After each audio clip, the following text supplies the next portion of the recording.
Making yanga, a woman, when you making yanga, Madam Salo, when you making yanga, a woman, when you making yanga, Sergeant good friend, DPO friend, Commissioner good friend, IT good friend, Governor good friend, Senator good friend, Gorichi President, old school Salo, old school fashion. Madam Salo, old school fashion. If trouble no day, wahala go day. If yanga no day, shakara go day. She no corner, she dey talk her mind. She no dey lie, and she dey talk the truth. Madam Salo.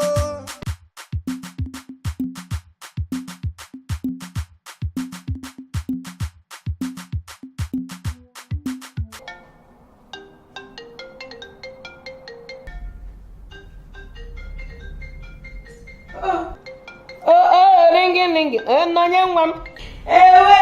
No young one. To the one in there. Get go to bed. Hey, yeah.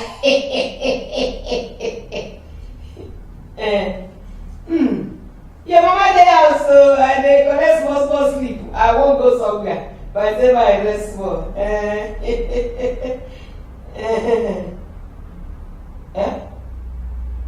Hospital. What's it happen? Hey!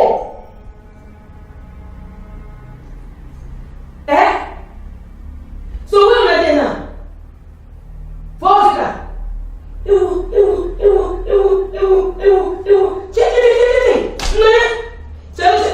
Jesus! Hey!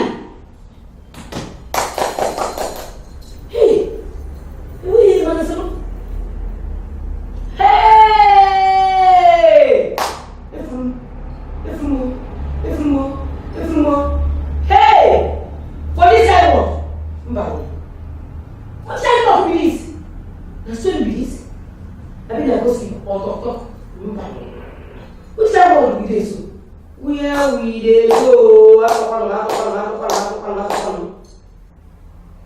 Check that busy. With you one no. Hey, I'm go clean. Me myself. Can you open eye you can go? What's that like this? Now why this one is not so? Hey, well. My own pikin. Check that busy. No. Oh. Person come child abusing my pikin. 3 years. I dey talk. 1, 2, 3 years. Hey, that boy will go through. You understand? Doesn't do that. It's for more. Oh yeah, super police and I was silent. Who be that again? They go make me think for my house. I'll give you one more. Hey, this Salo. Hey, Salo. Madam Salo. Engage. What's in now? Welcome. Hey, Ogini. This one where your face feel like a person who never chops his money. Ogini. Engage. If say I never chop since 5 days, it go good for me. After since when is I go do hard well. Many people don't really see food chop. Father they really know to come on that. Because they really carry on and bear. I have to give you. Because they live here. I have to. So now waiting that one. I don't get to carry more. Waiting they happen now. Hey, yes. If I tell you waiting they happen to me now. If I tell you waiting happen to me, no one plus, no one picking. If I tell you, you go begin cry. Madam Salo, Chelo. You never tell me anything. This is why I enter here. This one when they talk right. Hey, talk now. Person that come person. Person feel that you. In short, make I speak up. Person must die. Why you? No, Madam Salo, this is your own. Hey, I said, get down. Because you know why they so nobody want to go come. I go call police. I go call army. I go call vigilante people. I go call road safety. I go call business promise people. I go call house woman. I go call the lawyer. I go call corporate police.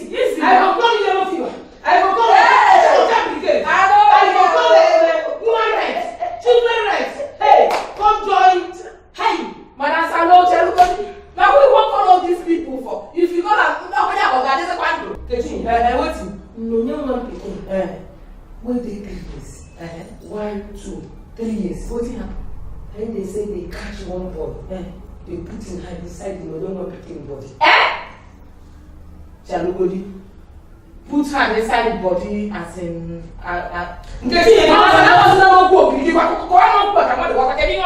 Since when I enter here now, you they talk, they go up, they go down, they go down, you know, go run. What you know back and not say, I'm not here now. Can you go with it? Everything they take you. You know, they take use your brain. Put 1 + 1 together. No say that. I tell you, say, no one this morning call me for code as I sleep. He tell me, say, they catch one boy. They put it in hand, decide no one picking where they 3 years. Decide in Nash. Siapa?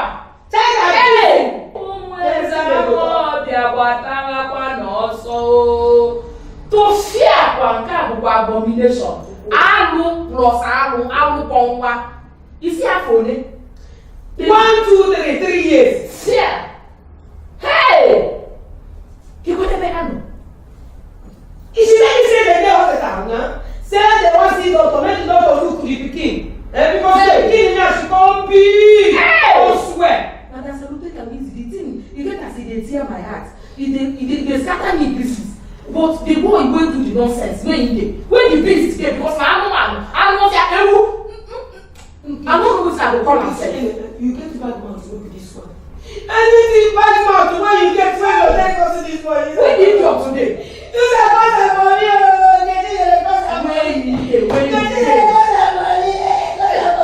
You know where you are like no. What's it? I don't fit all this stuff. You know who do this thing? Kele bomb. No, that my husband, engineer brother, when they follow the state house. Madam Salo, I want faint. Madam Salo, I faint. The police I want to know they tell you. Can you hear that? Boy, I don't go leave him. Madam Salo, you go, me go follow you go. You say that boy, I go follow you. Now for kill, you go follow me. I go follow you. I get me figure. What's that? We don't go again. Can you hear that? I will never so we have a problem. Wait, you don't get it. Tell commissioner no say they come. No, my phone is this. I said tell me I don't feel come up, but I don't feel once I enter here and Salo don't go open. Take care. Make I go come back. Hey! The man don't think of you. If seven was now, this is it. Oh, what would I enter? What's the one? Oh, everything was you said you go like that. Don't. Okay. Me. Wait. Me. I look like I must go. Wait. Hey.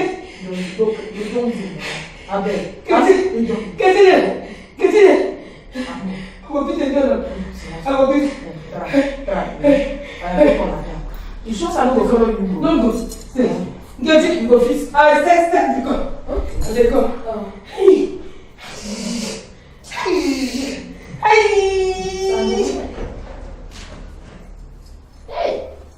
Madam Salo, the old school fashion woman herself. Madam Salo go show for your television at 8:30 p.m. every Sunday, every Thursday for 5 p.m. Wagam. So make una dey follow Madam Salo as she dey talk all the matter as it dey happen for our Obodo Naija. Hey, Ada come to man go quife. Nothing when person no go here for this sound.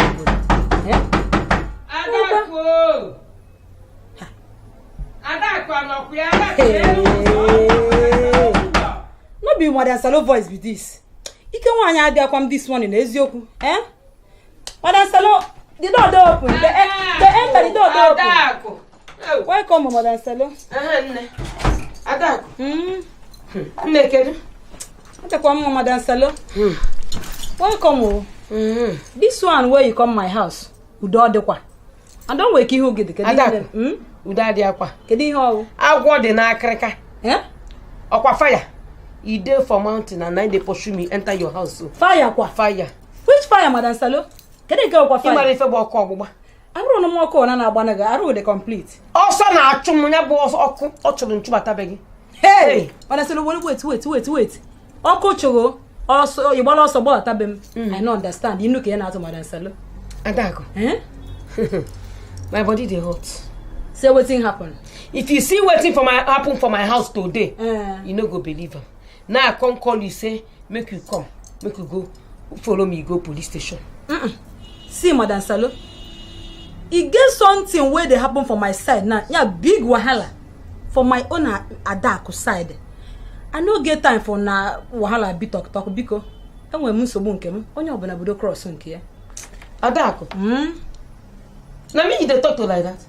I tell you say something dey happen for my house. Nkechi dey there. I say make I come carry make all of us to follow go police station. Go settle the matter. You dey tell me say you no get time for my talk. Who tell you say I dey do talk or do gossip? Madam Salo, as you dey see me so, I get one big wahala. Why I want go police station go report? So as you dey see me so, and what them time cholo Adako biko cholo no. Cholo kene. It's no police. Waiting. Now tell me one come call you so make with Nkechi make una follow me go police. Make I go report my own wahala. It's for police. You don't talk of your own police. What thing do you when you want go report for police station? No. Attack. No one pikin. No one pikin. They say somebody one boy like that. They catch him. They put hand for no one pikin body. They put hand for no one pikin. I don't understand now. Cause one year of makangot here. Adako. No be small thing. Now no one call me this morning. You gonna tell me say one boy they catch him. They put in hand inside the pikin body.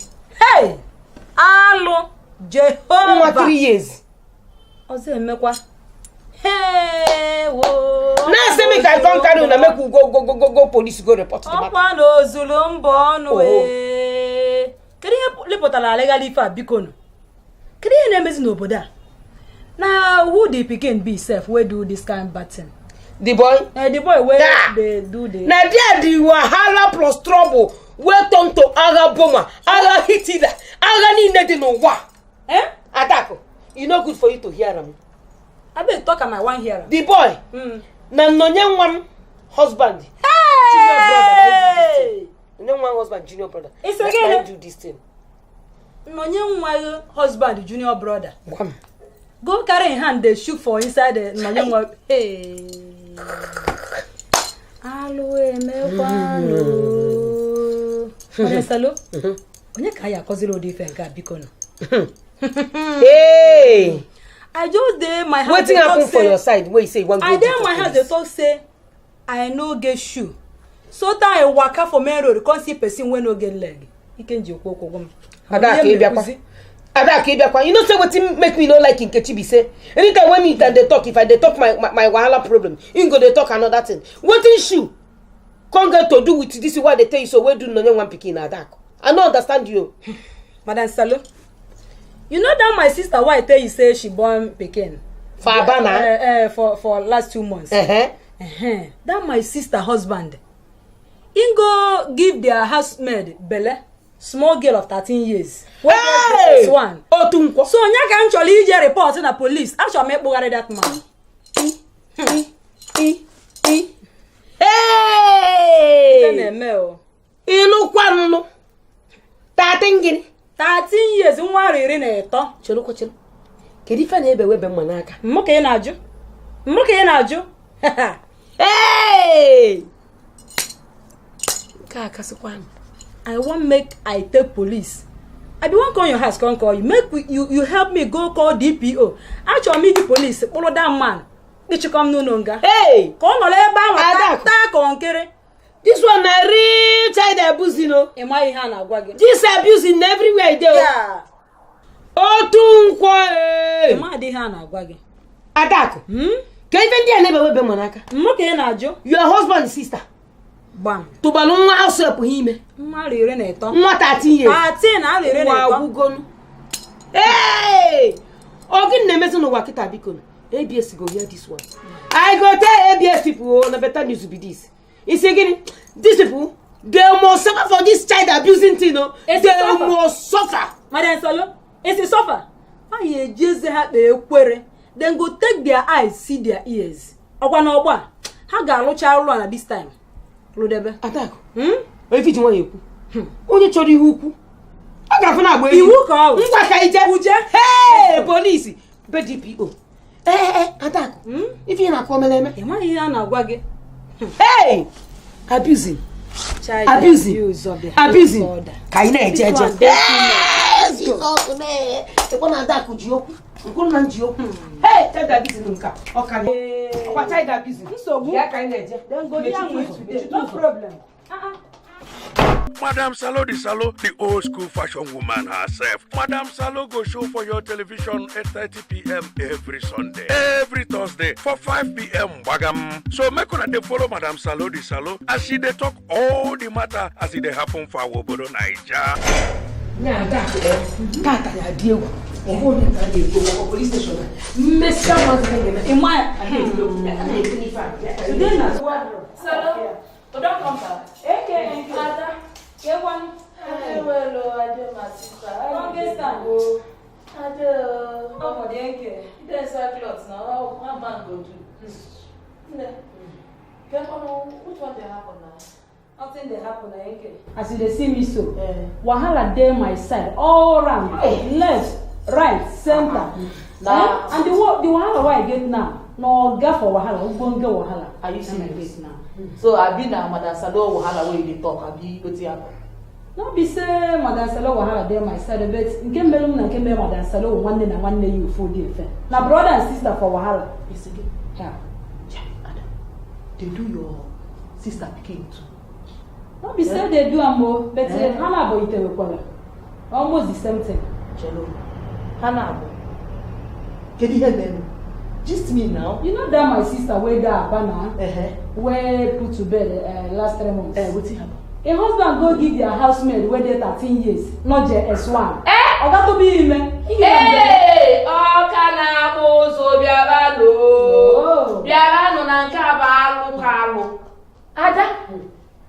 Thank you. Isegini. Nwa rire not just S1. Your sister husband bam. Give her belly. See, I know that. Madam Salo, if me only hit they come off my body, I don't feel talk now. Now eat it. Now you know that. Hey, Ada. This abuse of 18. Oh, you don't pass. Be careful. The thing don't too much. Only lazy left, right, center, anyhow, anywhere, anytime. Oh, where was Madam Azihaya Kakomakia? Hey, can you hear the winner? Hey. For the past how many years I read this thing for newspaper. They hear them for radio programs so or television, even for film self. Man, I keep on me going and them. When one is you, the thing don't happen for my side. Hey. I wasn't asking. Ha. Yeah, we get here and that. No, we go. Na station now we go. I don't fit beer and kids. Oh yeah. Kaijeme no kwezi moji. You go there no packet. Kaijeme because. Wait, so Madam Salo, make we dey here talk this thing well before we begin go police station. Because all this abuse everywhere, make it get plenty abuse this way we go report for police. That the one why here for radio. What do you think? Oh, Madam Salo, you hear that is you. Me man, you don't. The one why I don't hear don't plenty. I don't hear them too much, even for TV. Okay, man, I genuine. Maybe you gather all the story, every happening where all the abuse. We go put them together. Because they don't too much. Okay, there's an internet, radio, TV, everywhere. We go take police. Child abuse everywhere. No talk good. You know, say, let me say, make you see that, make I go on that call.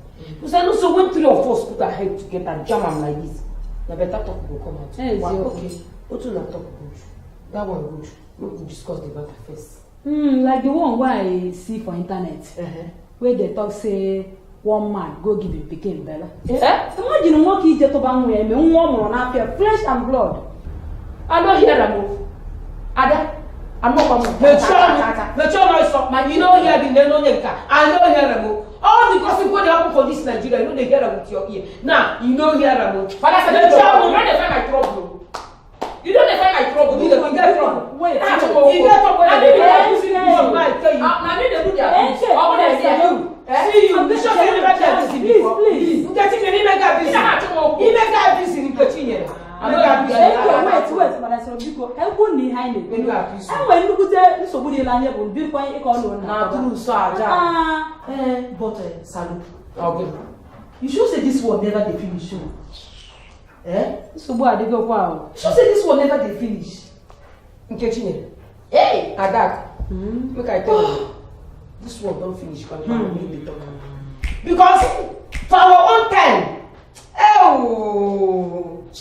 mgbe elu wa n'ọsa ewo mgbe ka woni ko lo ku mo da no the time when Madam Salo this time will be Madam Salo those days back this kind of movie but look at now everybody don't open eye they say na civilizing also I think they don't civilizing now why I leave grammar open for the civilization not the civilization okay civilization at least I know what I talk you know understand what I talk.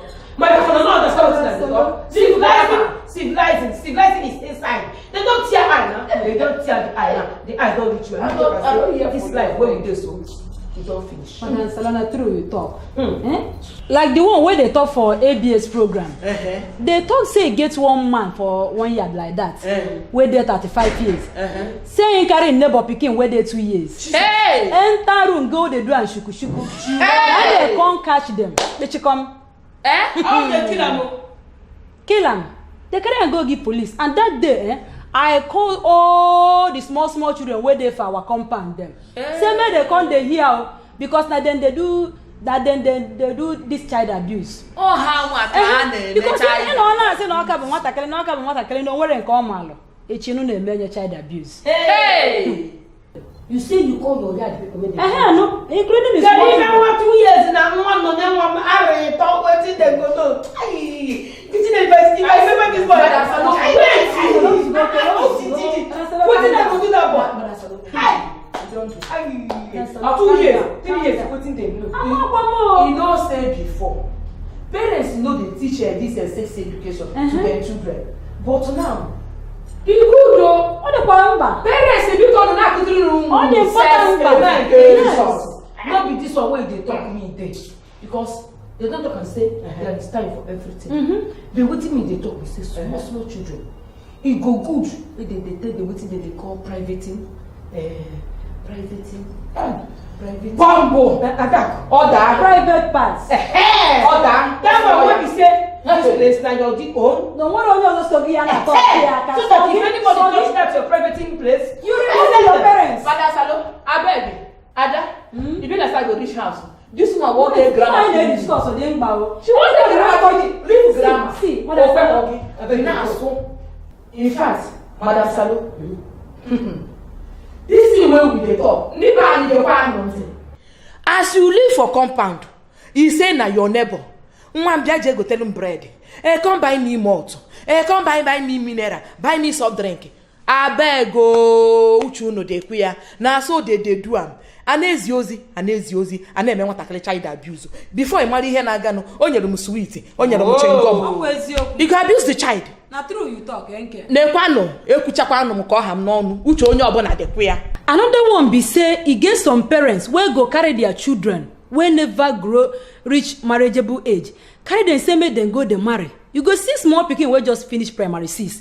Then go push and say make him go marry. That one another child abuse o. Because na marriage aburo ku ife je potakwa. Abeg our parents, mama and papa them. Make una make sure say una children don't reach the age of marriage before they go marry. Na my advice with that. You see all this road they talk, all of them na child abuse. Yes. But you know what you mean by that salon they talk. Make parents especially nne or kakaruka. Ndị nne kuzielu ụmụ ha ihe. Wow. We are nne metụrụ aka. Nwoke afọ. Onye metụrụ aka nwanne gị, onye ezi. Na papa gị kwu. Gbam.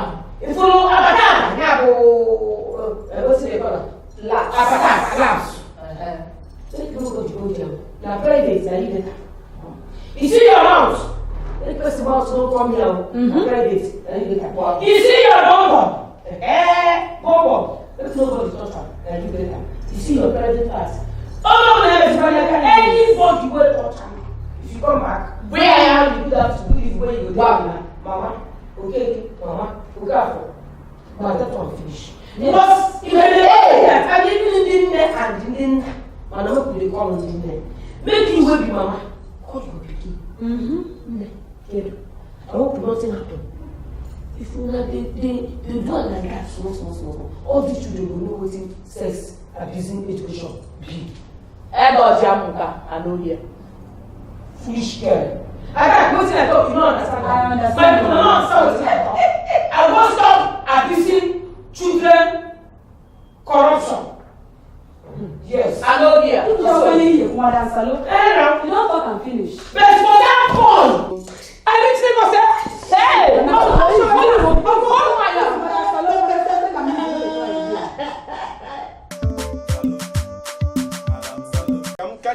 hey, ina akpọkwa m ọgọ kesi nọ nke okie oke ọgọ nke bụ na ọgọ bụ chi onye ịma ka o si adị. Before I open the eyes as I close am so, before I open them, you stand here.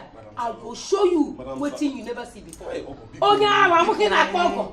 After all the things wey you do n'onye nwa m, you come dey call me ọkọ ndị ala ngwa alele.